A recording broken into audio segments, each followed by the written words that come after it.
And welcome into week 6 of the Blitz right here on KLBK. Game 2 of the district season in District 2-5A. A big one right here in town as the Coronado Mustangs look to take sole possession of the district lead, hosting the Abilene Cooper Cougars. And of course, Cooper really was coming to play. They've already beat up on Monterey and looking for more tonight. And here we go. Coronado, of course, beat Clovis. Joined this one early first quarter. Sawyer Robertson looking for the corner of the end zone, and he finds Eli Martinez. Ref blocking the view there, but trust us, it was a touchdown. 7-0 Mustangs. Next possession, Cougars drive there. Noah Garcia steps aside.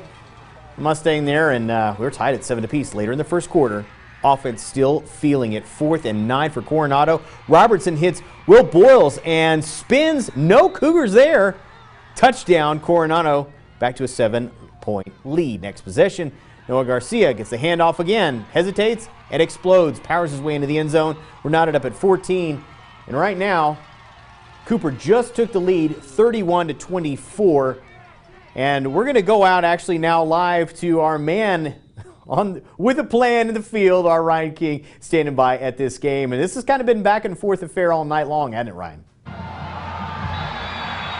Yeah, it has been, Paul. Honestly, early on, it seemed like Coronado was keeping pace, and not even just keeping pace. They were the ones that were taking the lead 7-0, 14-7, 17-14.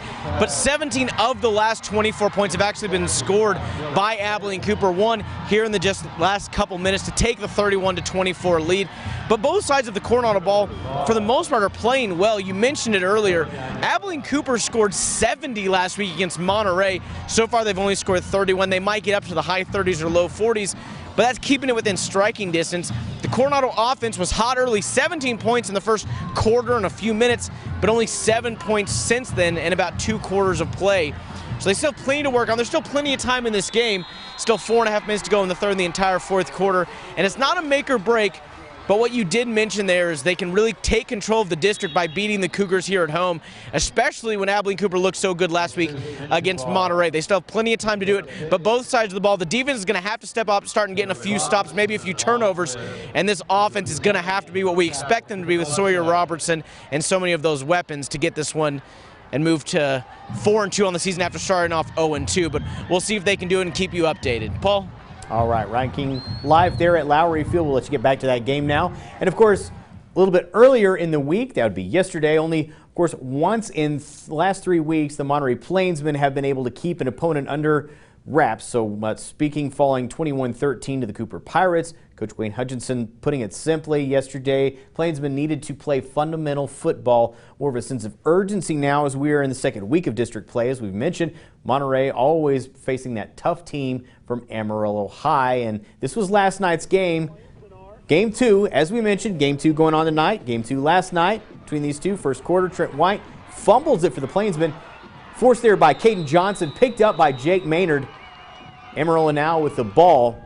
Will Maynard finds Davin Lemons, 30 yards. That's a touchdown and a 7-0 lead for the Sandies. Next, Plainsman possession. White runs it in from about 5 yards out to tie the game. So back and forth affair we go. Maynard getting things going again for the Golden Sandstorm. Finds this pass down the field, 55 yards to Thomas Terrell. 14-7 lead. Monterey would respond. Ty Williams, the short TD run, tied it up, but Monterey really unable to do anything in the second half as they fall in this one 49-30.